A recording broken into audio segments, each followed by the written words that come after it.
You cannot hide from the truth forever. The Lord sees what is in your heart, even in the darkness. Repent before it is too late. Look at this. How is this possible? I cannot believe my eyes. This changes everything. I swear I did not do this. Please, listen to me.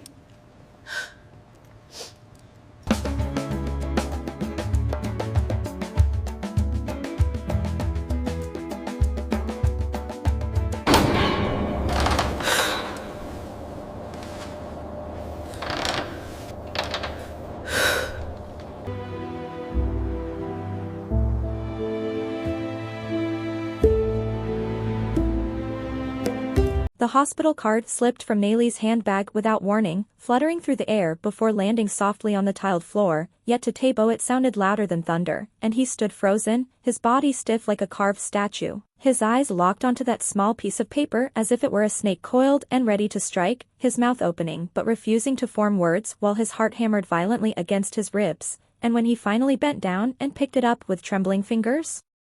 the date stamped on it burned into his mind like hot iron, March 2019, a date that echoed again and again inside his skull until his thoughts began to unravel, because he met Nayli in 2021, which meant she had been carrying this secret long before she ever smiled at him, long before she said she loved him, and suddenly the past rearranged itself with cruel precision, the night he drank whiskey and collapsed into a deep unnatural sleep, the strange heaviness in his body when he woke, the sickness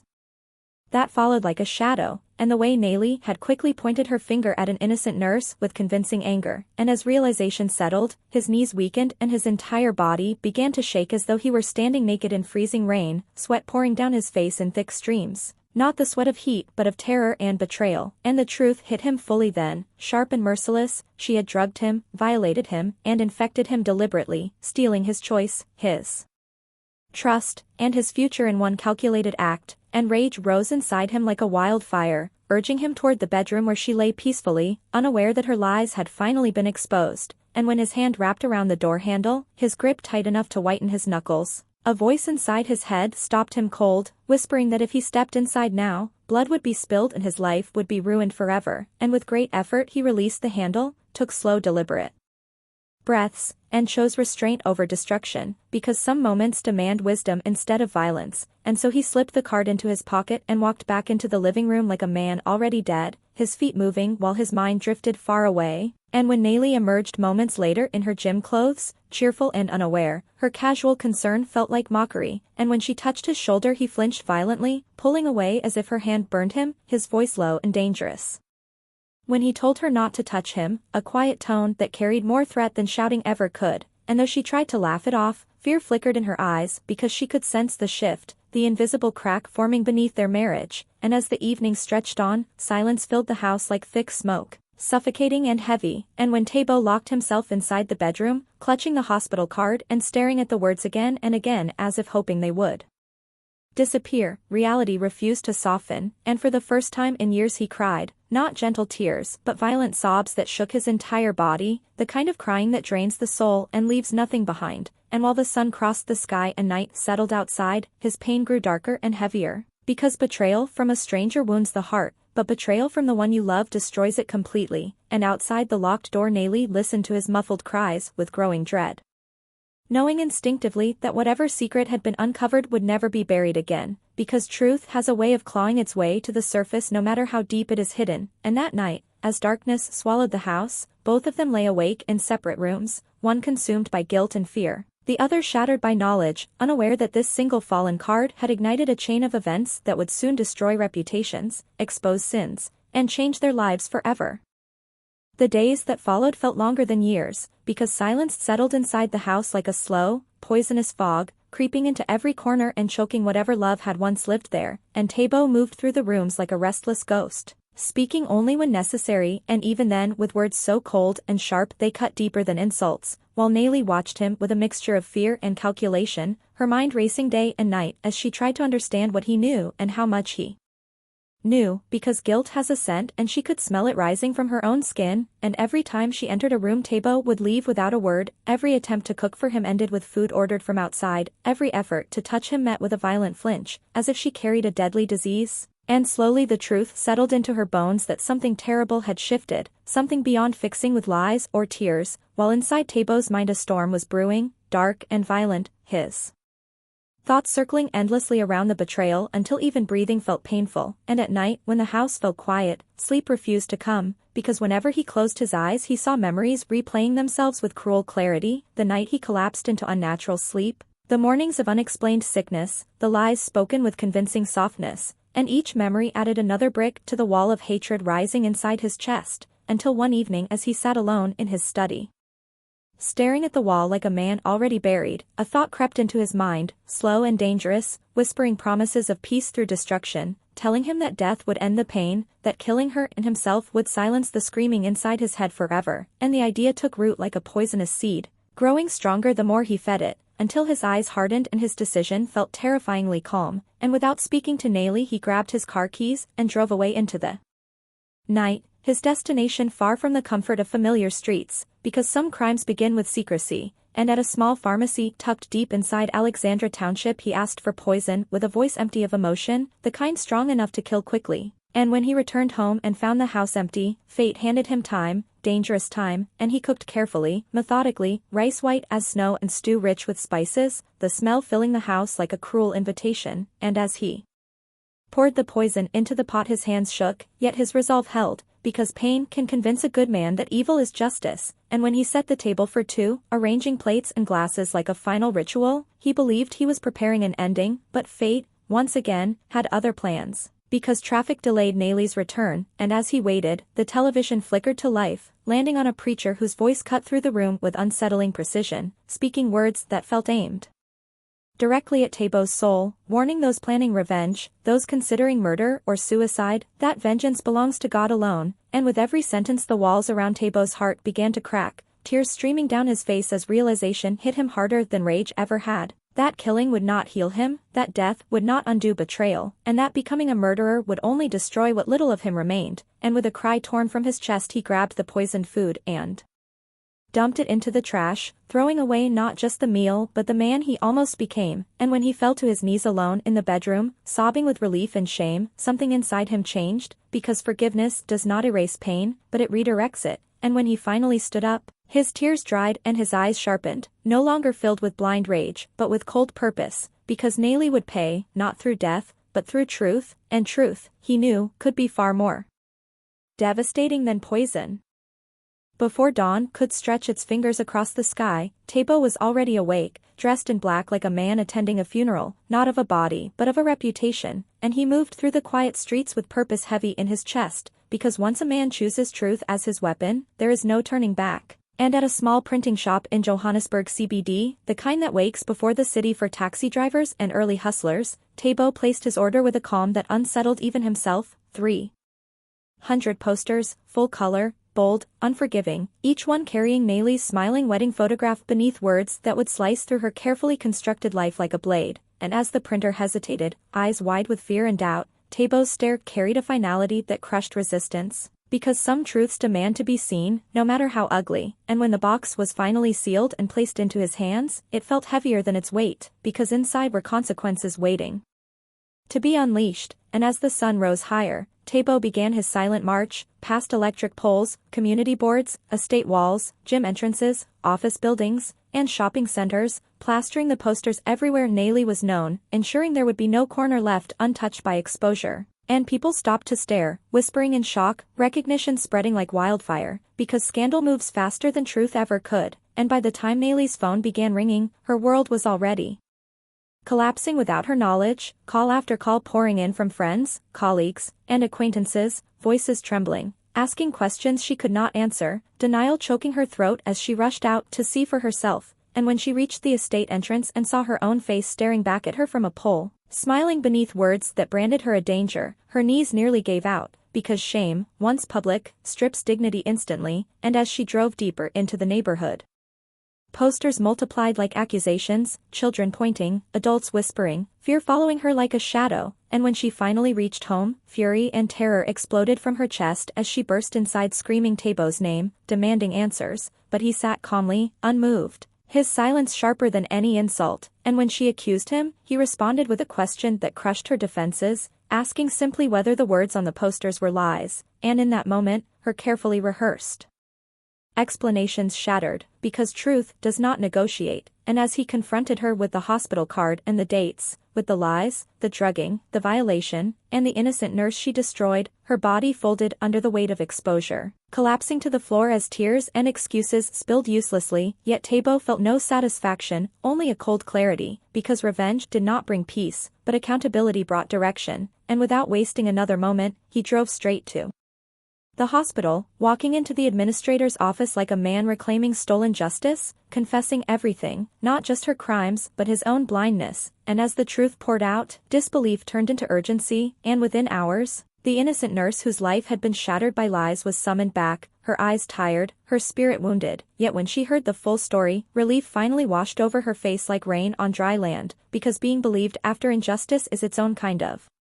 healing, and when Tabo promised restoration, compensation, and public correction, he felt something shift again inside him, because fixing a wrong does not erase the past, but it rebuilds the future, and as he left the hospital, one final destination remained, because truth without justice is incomplete, and at the police station, armed with documents and resolve, Tabo opened the case that would finally turn Nayli from accuser to accused, sealing her fate not with hatred, but with evidence. The knock on the door came like a final verdict delivered by fate itself, sharp, loud, and impossible to ignore, and Nayli felt her heart sink into her stomach as she stood frozen in the bedroom, tears streaking her face, because deep down she already knew that lies can only run so far before the truth catches up, breathless, but relentless, and when she finally opened the door to find two police officers standing there with stone-cold expressions, the world she had carefully constructed collapsed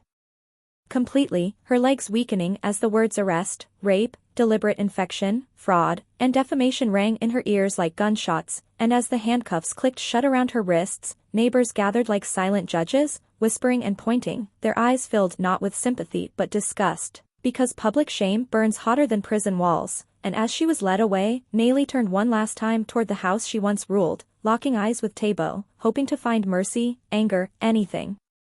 But what stared back at her was far worse, indifference, the kind that confirms you no longer matter, and that realization cut deeper than any insult ever could, while inside the police van, reality settled in heavy and suffocating, because once the law is involved, stories lose their power and only facts remain, and news of her arrest spread quickly, feeding hungry mouths that thrive on scandal, turning her name into a headline whispered across Johannesburg, while Tabo moved quietly through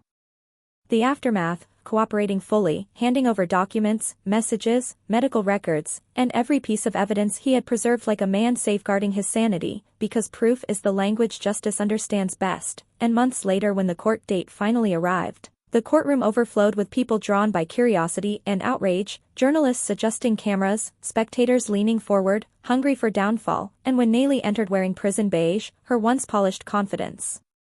replaced by hollow eyes and slumped shoulders, the transformation was complete, and as witness after witness took the stand, each testimony peeled back another layer of her deception, the gatekeeper who admitted taking bribes, the nurse whose life had been destroyed, the medical experts who confirmed timelines she could no longer deny, until the weight of evidence pressed down on her chest like a crushing stone, and when the judge finally asked how she pleaded, the room fell silent, the kind of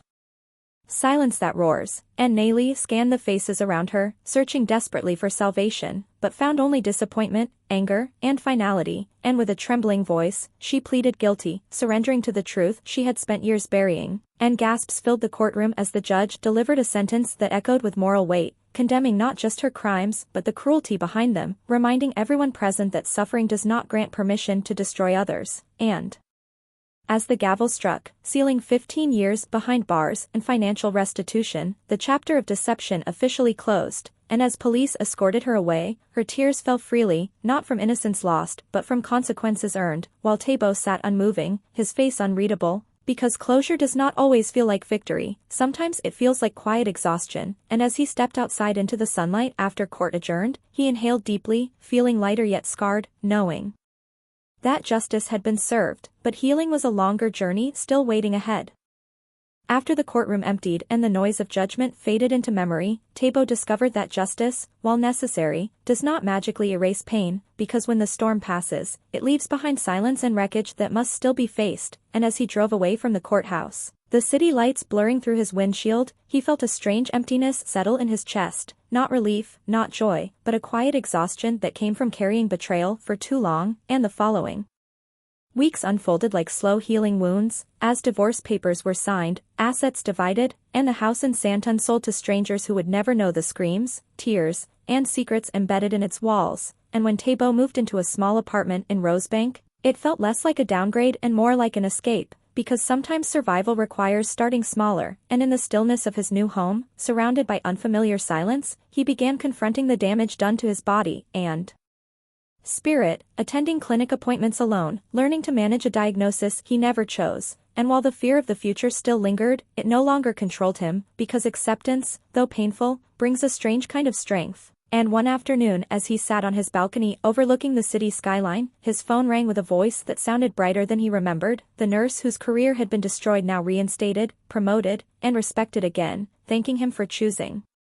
truth over pride. And as he listened, something warm stirred inside him, because restoring another person's dignity healed a part of him that revenge never could, and slowly, life began stitching itself back together in quiet ways, morning walks replacing sleepless nights, honest conversations replacing bottled rage, and for the first time since the truth fell from that handbag, Tabo felt the faint possibility of peace, yet even as he moved forward, the weight of what had happened never fully disappeared, because trauma leaves fingerprints on the soul, and there were nights when memories returned uninvited, whispering doubts and anger, but instead of feeding them, Tabo learned to face them, reminding himself that he survived, that he chose not to become the monster pain tempted him to be, and far away behind prison walls, Nellie faced her own reckoning, stripped of status, beauty, and manipulation, reduced to a number in a system that did not care about her excuses, where nights were long and silence unforgiving, and in that isolation, reality finally spoke louder than lies, forcing her to confront the destruction she caused not only to others but to herself, while Tabo, free but scarred, continued choosing growth over bitterness, attending counseling, rebuilding relationships he had neglected, and leaning on faith when strength ran thin, and when his mother sent him messages filled with wisdom learned from hardship, reminding him that setbacks prepare the ground for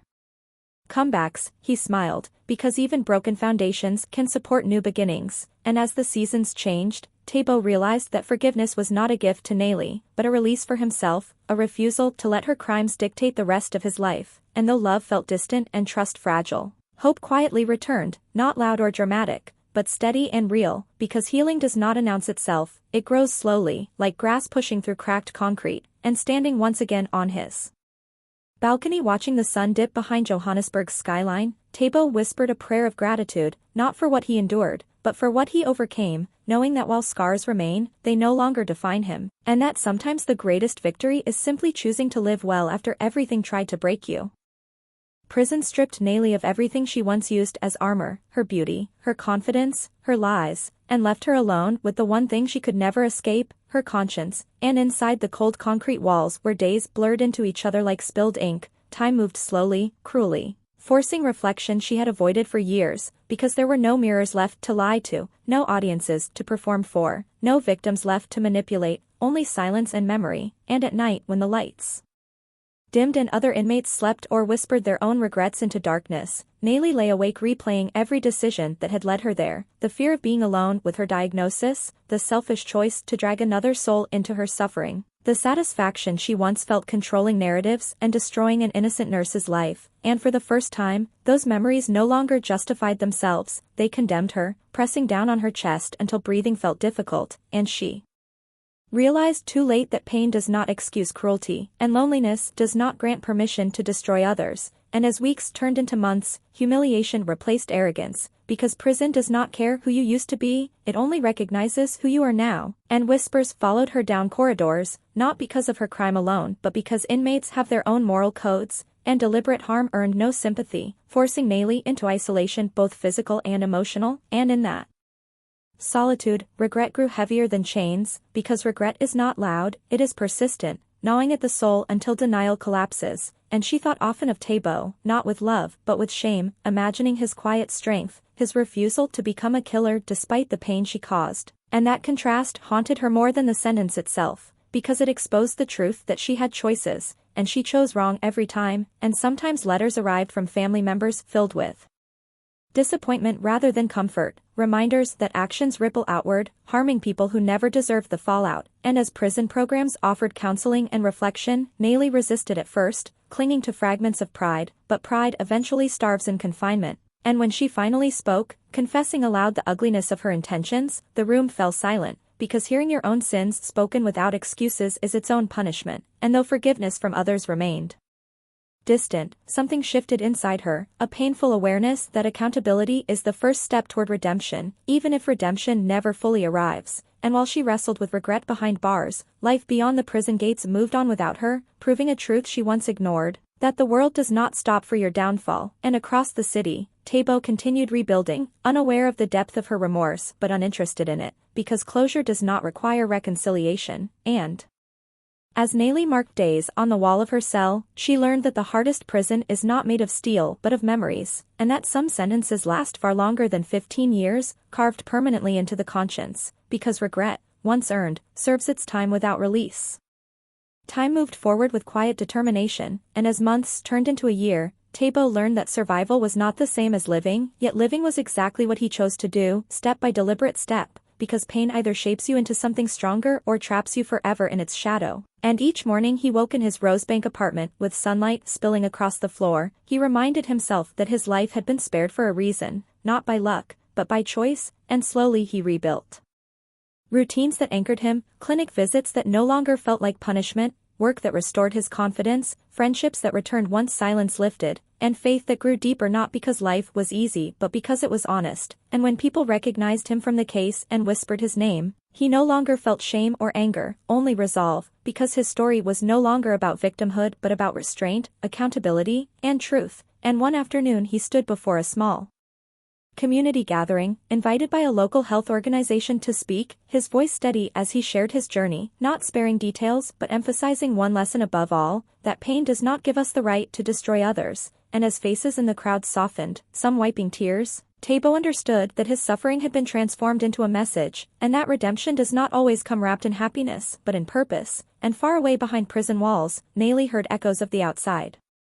world through rumors and secondhand news, learning that Tabo had moved on, not with bitterness but with meaning, and that knowledge hurt more than hatred ever could, because indifference confirms finality. And as seasons changed, Tabo received one last letter from her, filled with apologies and regret, words heavy with remorse, and though he read it slowly, he did not reply, not out of cruelty, but because forgiveness does not require continued connection, and some chapters must remain closed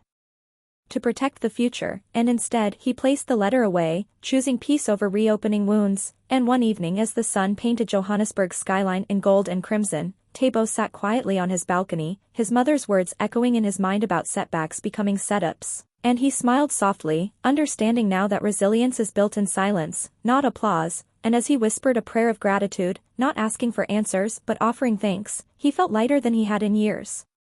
Because while scars remain, they no longer define the man he had become, and the moral of his journey stood clear like a proverb passed down through generations, that those who dig pits for others often fall into them themselves, that truth may sleep but never dies, and that revenge belongs not to man but to consequence. And as night settled over the city and lights flickered on like distant stars, Tabo closed his eyes with calm certainty, knowing that though his past was marked by betrayal, his future would be guided by wisdom, courage, and the quiet strength of choosing light when darkness offered easier answers.